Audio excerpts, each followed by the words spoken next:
Welcome to the intersection of technology, cybersecurity, and society. Welcome to ITSP Magazine. You're listening to a new Delta X podcast with Ellen Shu. These are conversations with changemakers, innovators, and self-starters who have made their mark on the world at a young age, breaking down the journeys of those who are changing the status quo and building the future today. Knowledge is power, now more than ever.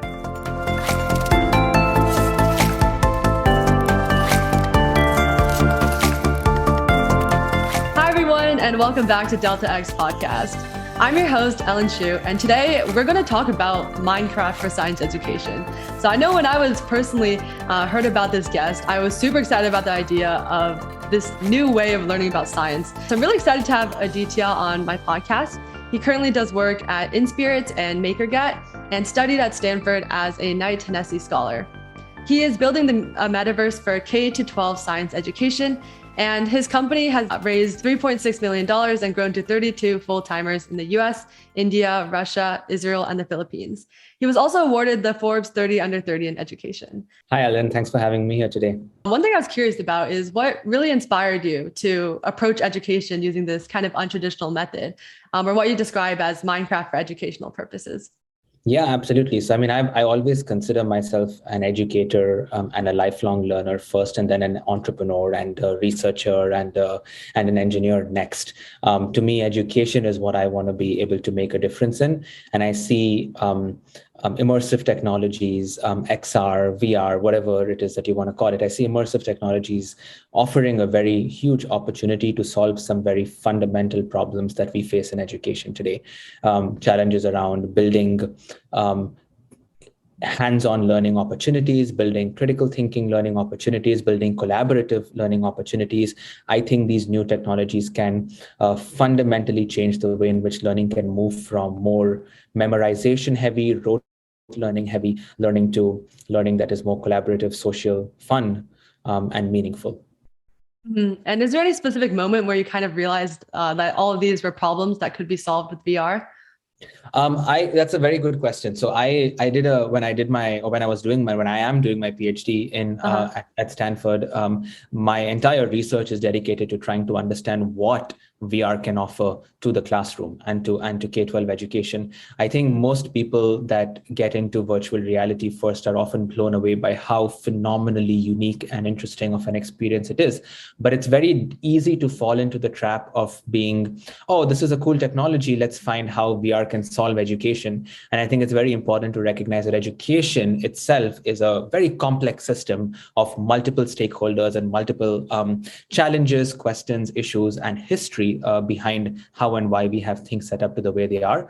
So it's very important for us as entrepreneurs, as creators, as people building the future, to take not a technology first approach, but a problems first approach to solving and addressing problems. What are the fundamental challenges in teaching and learning in the classroom, and could VR solve some of those problems and some of those challenges? And that's how I identified VR as a solution, not because I thought it was cool and because it was new, but because I was in classrooms where I noticed engagement and attention and retention was a huge challenge that teachers faced on an everyday basis. I noticed that most science education and most STEM education in an average public school classroom anywhere on earth was happening through a PowerPoint presentation or through a lecture of somebody writing on a whiteboard, digital or physical, and teaching you with just text. And to me, science was fundamentally an experiential subject, and I wanted to find ways to make it more experiential, more hands-on, more engaging, more interactive. And that's how I stumbled upon kind of putting one and one together and being like, oh, wait, VR, immersive technologies, this whole metaverse narrative could be an extremely powerful opportunity to bring hands-on learning in a fundamental way to science education. Mm-hmm. Yeah, and we'll get into metaverse later, since I know that's a really big topic as well when we talk about VR. I've often heard, and I'm not sure how true this is, so maybe you can tell me a bit about it. I've heard that education in general and the way we format classrooms hasn't really changed for like centuries. So is that true? And if so, why has been preventing this change? Yeah, that's a very good question. The way I think about education is I think most formal education systems that we have today are in many ways a relic of our colonial history. During the colonial era, when European countries colonized most parts of the world, educational institutions were set up largely to produce a generation of clerks and people that could largely follow instructions, do what they were told to do, but largely not think for themselves. And this is a huge challenge that we face in many traditional education systems around the world that do not embody a sense of active, personalized, hands-on learning. If you'll see most traditional learning is textbook based, is memorization heavy, and is built around standardization, both through a grade level system as well as through certain curriculums and topics that are taught. Education is missing that exploratory, creative, constructive approach and mindset that you will see so in such a prevalent way at kindergarten, but you will not see it beyond kindergarten in the other years of schooling. And so to me, I think there is definitely some colonial hangover associated with education systems that we have today. There's also a lot of other socio-political, cultural dimensions associated with this. Fortunately or unfortunately, most industry success, career success today is dependent on getting a degree, qualifying through 12 years of school and then a few years of college. And so we're looking at a very, very complex system that involves a very diverse set of stakeholders that we need to keep in mind when we design a solution or design an intervention. To me personally, I have chosen to dedicate my career and my life to trying to find ways to make education more fun for the student and the teacher, who I believe are the two most important stakeholders in this equation. Unfortunately, in most education systems today, we often neglect the student and definitely the teacher. And very often solutions, products, curriculums, technology is almost never designed keeping in mind the needs and the challenges and the desires and the aspirations of the teacher or the student. And I want to change that. I want to take a more grassroots approach to problem solving in education. That's not top down, that's not really not listening to the teacher or the student, but taking a very grassroots approach to design.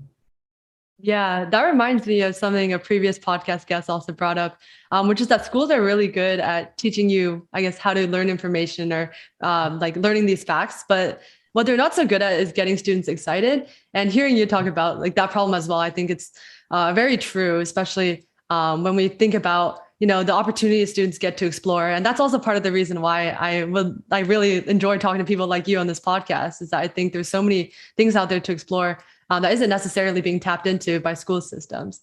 Absolutely. Yeah. And you mentioned, like, I guess, giving more to the students and to the teachers. So I'm just really curious, how do you see VR being able to more like better empower these teachers and students to learn more effectively?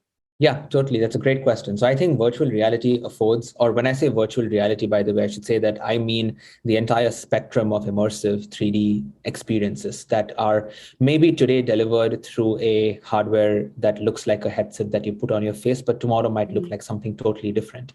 I think it's very easy to attribute virtual reality to a physical box that you put on your face. Whereas I think virtual reality is a new medium. It's a new medium of communication, a new medium of engagement, just as the smartphone was a new medium of communication and engagement. What the phone or what the smartphone looked like 20 years ago is not what it looks like today. The form factor will change, the way we use it will change, the user interfaces, the user experiences will change, but fundamentally it's a new medium that allows communication in a way in which was not possible before.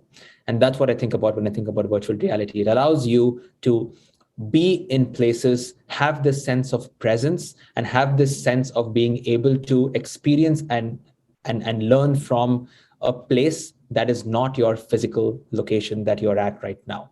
Whether that place is on the moon, whether that place is inside the human body, whether that place is under the ocean. The opportunities of VR are for you to physically stay in your physical surroundings, but in a more psychological sense, be put or placed in a new environment and a new space and learn through the interactions and actions in that space. There are a lot of learning opportunities here, of course, where a lot of the research that I've been lucky to be a part of has been able to show that when you are in these virtual environments or these virtual spaces, especially when you are fully immersed in these virtual spaces, your ability, what you experience, what you learn very often can lead to long-term opportunities for retention, can lead to certain fundamental changes in one's curiosity, one's critical thinking skills, one's problem-solving skills, one's collaboration opportunities. So to me, that's what gets me very excited with virtual reality, is trying to find ways in which we can do things that were impossible before, not things that are just an incremental upgrade to video or to other forms of media, but were just simply impossible. Learning physics on the moon by throwing a ball and understanding Newton's second law of motion, looking at a projectile where gravity is different. Like, that was just not possible before. But today with VR, we can simulate we can essentially make you believe that you're on the moon and you're throwing a ball and you're learning Newton's second law of motion. And I think that's really, really profound. I think that's really powerful. At Inspirit, we have a projectile motion simulator, actually, where we let you change gravity, we let you change air resistance. And you'll always learn in a physics classroom, assume no air resistance, assume gravity to be G equal to something. But physically getting that intuition of how the objects move and how they react or respond to changes in a three-dimensional, fully immersive space was never possible until now. And I think that creates these opportunities for fundamentally inquiry-driven learning that was probably not possible before. Mm-hmm. Yeah, and I know it's impossible to tell from the audio, but I'm smiling a lot right now because I am so familiar with these physics experiments and everything. I think, honestly, this is a very cool model that I would have loved to use when I was learning these things as well. And it really does sound like what you're describing is kind of like a form of like Minecraft, or playing and exploring, being able to tinker around with these different experiments and feel like you're a part of it too. Like you're a part of all this exploration, and not really being limited by your physical surroundings. And so I think a lot of things, we can see VR being used in labs, and particularly for science. Is there any other areas where you think this could be helpful? And do you think this will be a general format for the classroom? Like in the future, will we be not walking into school, but just putting on VR headsets or going into VR rooms? Or do you think it'll mainly be something that stays in the lab, at least temporarily? That's a really good question. And I think everybody is trying to answer this. I mean, I think that's the $1 million question, right? Of exactly what the use cases are. I think the most interesting things about virtual reality and the metaverse is not the technology itself. I mean, sure, that's interesting. There's a lot of work to do there. But I think what's more interesting is how the technology is used. What are the experiences that people build on it, and how those experiences are used on an everyday basis, how they become seamless to day-to-day experience, teaching and learning. The timing of this question that you asked is also really great, because I think just recently Stanford piloted a couple of their courses completely in VR, where students were shipped an Oculus headset and then they did an entire semester or a quarter-long course completely in virtual reality, where they met in a virtual space with avatars, and then they did all their teaching and learning in this virtual space every single week for the entire course.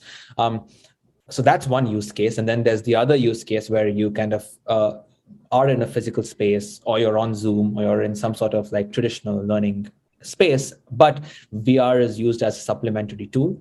Just as you would pull up a video when you wanted to illustrate a certain topic, you would pull up a VR simulation, have everyone enter their VR headsets, and then teach and learn in that way. There is the whole spectrum where learning can happen 100% in VR. Learning can happen in this hybrid setup where you kind of hop in and out of VR and do a bunch of other activities in a very multimedia fashion. So you have a rich, diverse set of experiences that you can tap into. I think there's pros and cons to each of those. I think there are different use cases where one might make more sense than the other. Things to consider definitely are questions around access, which is a big one. That is one of the most important ones. How does one access VR headsets? How does one actually access these in a way in which it's affordable, it's democratized, it's equitable? The biggest challenge with new technologies is it actually does not solve technology or learning gaps. It widens them. Unfortunately, in most cases, if we do not take a human-centered approach to building, designing, and integrating these tools and technologies. So that's one big consideration, or one big question to keep in mind. And then looking at the use case, looking at what you're using it for. If I'm using it to teach you certain collaboration dynamics, teaching you certain problem solving skills, design skills, then maybe being fully immersed in a virtual space where you actually work with peers that have an avatar and engage with their bodies in this virtual space might actually be more meaningful. And there's a lot of research that I have been a part of that has asked some of these questions and that has studied learning outcomes associated with this.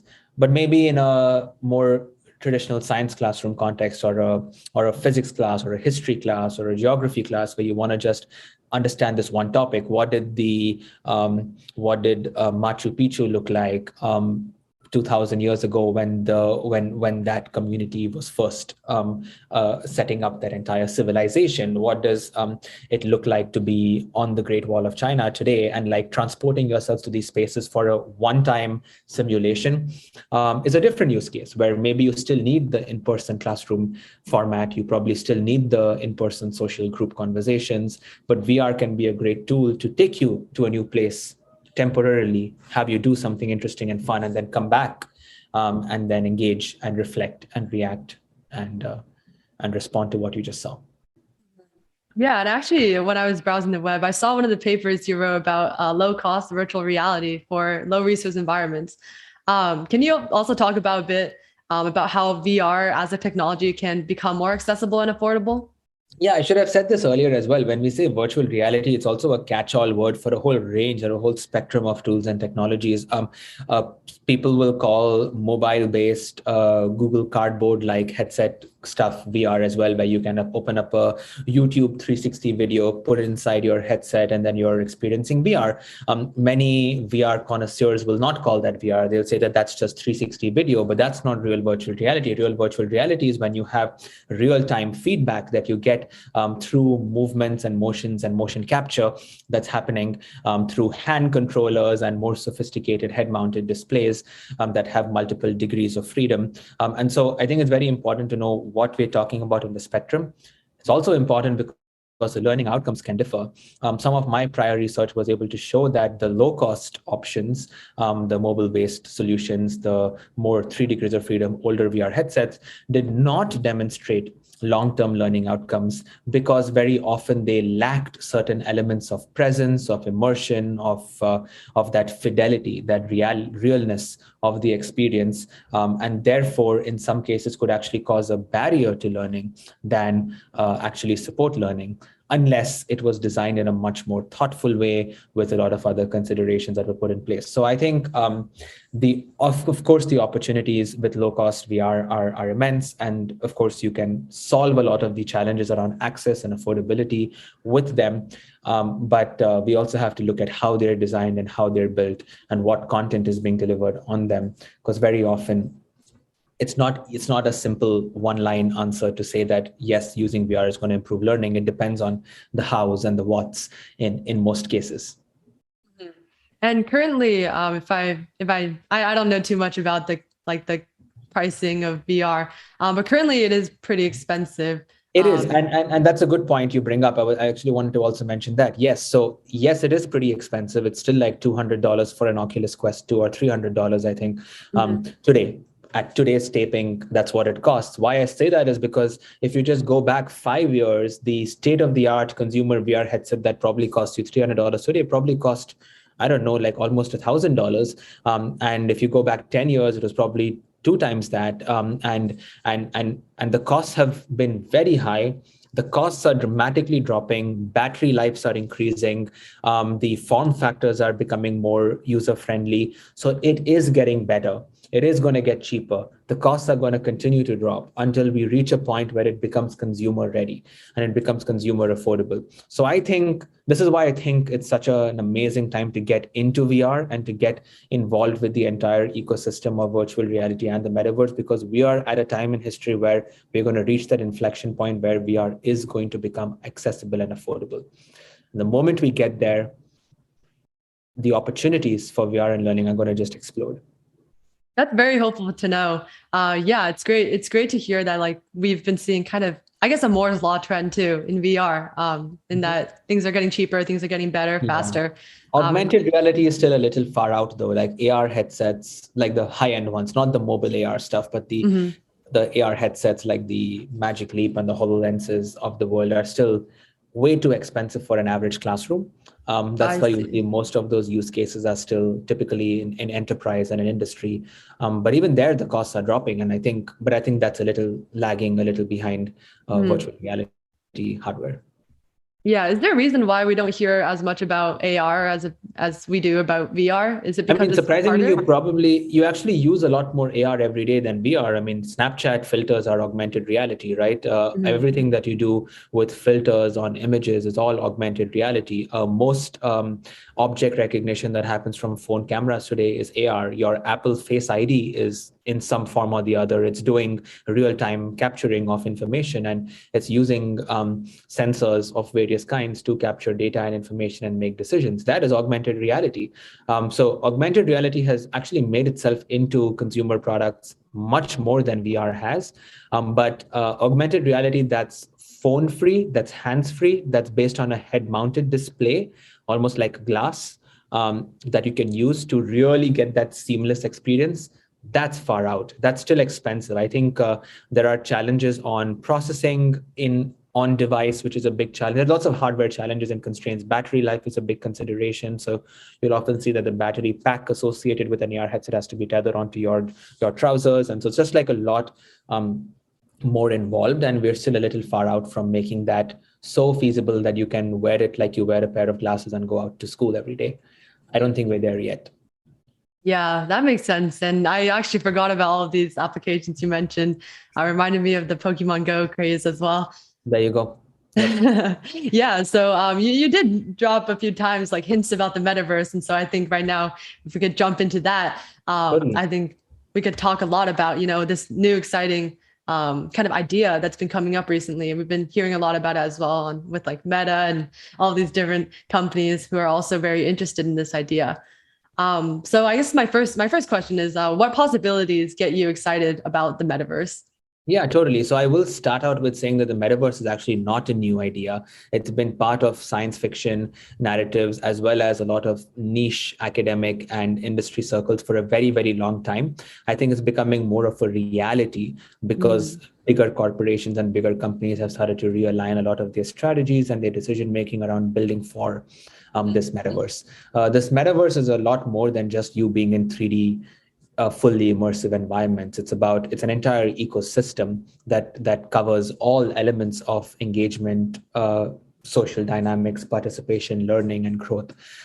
What gets me excited specifically about the metaverse are the opportunities that it allows for more collaborative, more hands-on learning. The things that concern me, though, are that metaverses should not become closed systems like most traditional products or companies or social platforms are, where you have to be part of a social ecosystem or a product or a closed system where there is still like an owner of some sort that manages or has control over data, that has control over what you do in that space or how you or what you see in terms of targeting advertisements at you and such stuff. I think the metaverse is an opportunity for us to rethink from first principles how we can build a safe, democratized space for creativity and creative exploration. For education specifically and for K12 education specifically, I am most excited about the creative opportunities that the metaverse offers and the collaborative and social opportunities that the metaverse offers. It's a no-brainer for science education. I mean, our vision at Inspirit is to be able to build a Gen Z metaverse, a metaverse for Gen Z learners and students and teachers, where they can essentially learn science the way science was supposed to be learned, through experiencing stuff. I mean, we want to work with students that want to build that quantum physics simulator in the metaverse and demonstrate that to their peers, build that anatomy dissector module in the metaverse with building blocks that are parts of the body and teach you about the human body in this 3D immersive environment, build that physics simulation, build that chemistry, organic chemistry, molecule simulation, where you can actually experience microscopic and macroscopic experiences as if you were there. There was one of our students that uses our product actually said that this reminded them of the Magic School Bus, which is a popular TV show that some of us grew up with. And that's really what it is. I mean, the ability for you to shrink down to the size of an atom, for you to shrink up to the size of a galaxy and learn with your peers in these spaces and customize these spaces, build on top of them, edit them, modify them, create your own simulations, your own experiences. That's our vision with Inspirit. And we're going to get there in baby steps. Today, we're focusing more on just 3D science labs and very specific bite-sized experiences. But our vision ultimately is to build that entire universe. And we're building it with students and teachers. So we need more students and teachers to work with us to help shape and design that ecosystem. That's very interesting that you brought in the Magic School Bus, because I was actually thinking the exact same thing when you're talking about, the awesome. Learning about science, anatomy. And I grew up loving that show.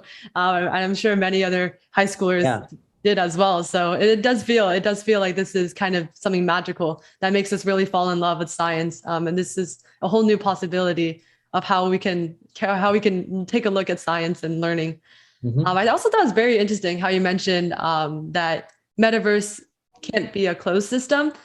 And by that, do you mean kind of like decentralization, or how would that look like in terms of how VR is built from the ground up, from first principles? Yeah, so that's a good question. So definitely decentralization, but even more fundamentally, I think content creation should be democratized in the metaverse. So a good example of this are a bunch of video game platforms like Roblox, where even the games are built by the community. And I think that's the real power that the metaverse can unlock, the opportunities to create experiences from first principles that anybody can do with a very, very low barrier to entry.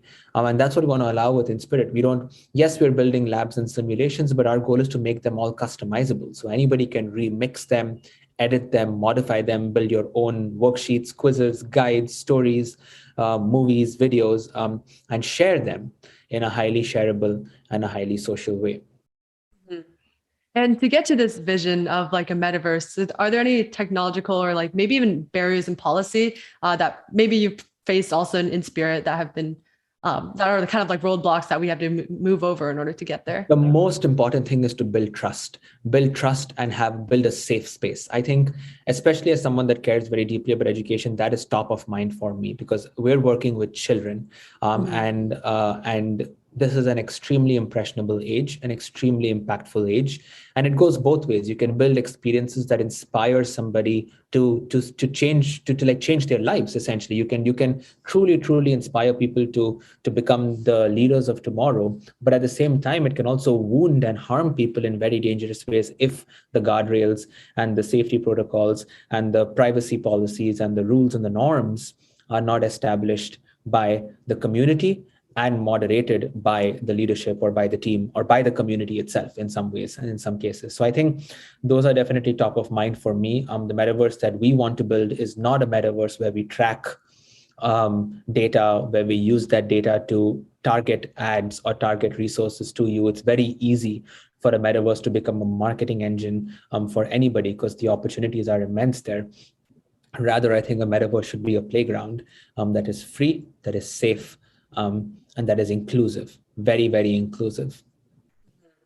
Yeah, I like the analogy of a playground instead of, kind of something dominated by areas where we feel like we have no privacy, where we feel like our data's also being used by our like digital selves.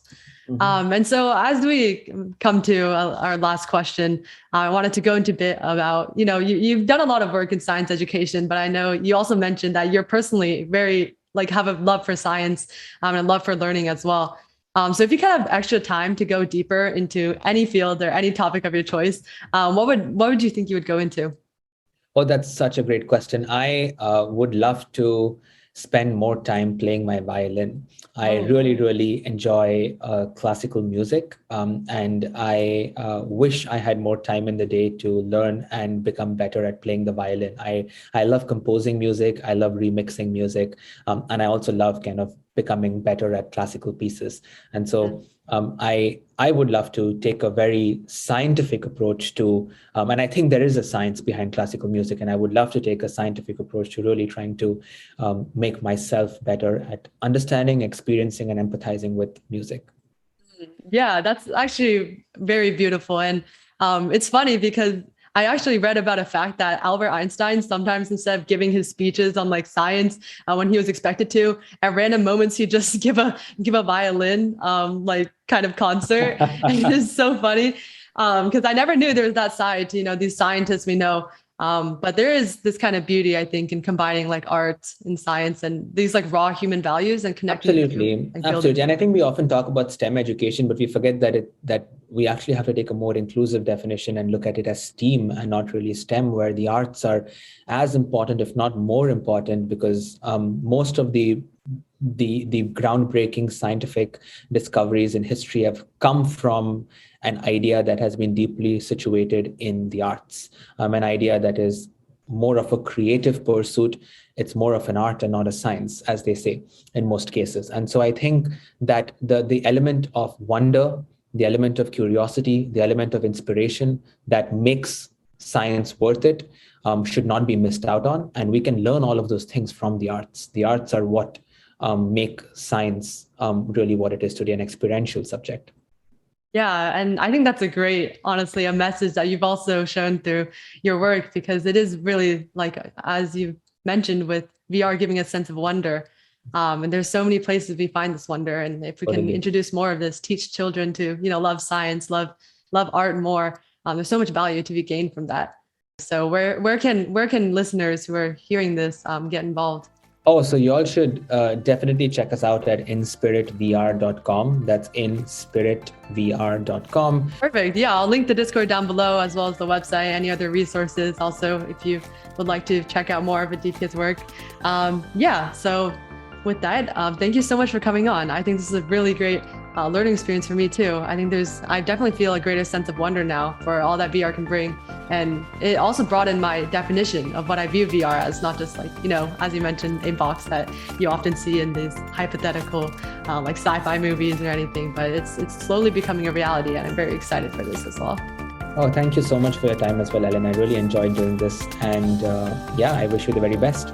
Yeah, same to you. And for all the listeners, thank you so much for listening. I'll link down below all the resources as mentioned, as well as the newsletter for Delta X podcast you can subscribe to receive these types of episodes every 2 weeks. Thank you so much, and we'll see you guys in the next one. We hope you enjoyed this episode of Delta X Podcast with Ellen Shu. If you learned something new and this podcast made you think, then share itspmagazine.com with your friends, family, and colleagues. If you represent a company and wish to associate your brand with our conversations, sponsor one or more of our podcast channels. We hope you will come back for more stories and follow us on our journey. You can always find us at the intersection of technology, cybersecurity, and society.